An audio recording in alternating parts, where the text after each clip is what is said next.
we have to produce great human beings.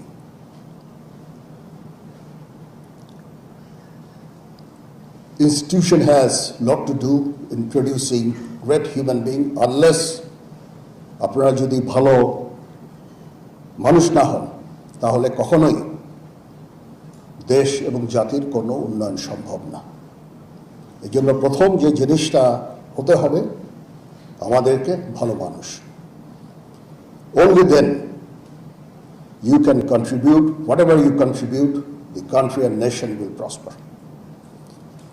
We are producing great scholars, great engineers, great doctors, great civil servants, great military officers, but without the ethics, without the ethical teaching, without making them good human beings, country will not be benefited.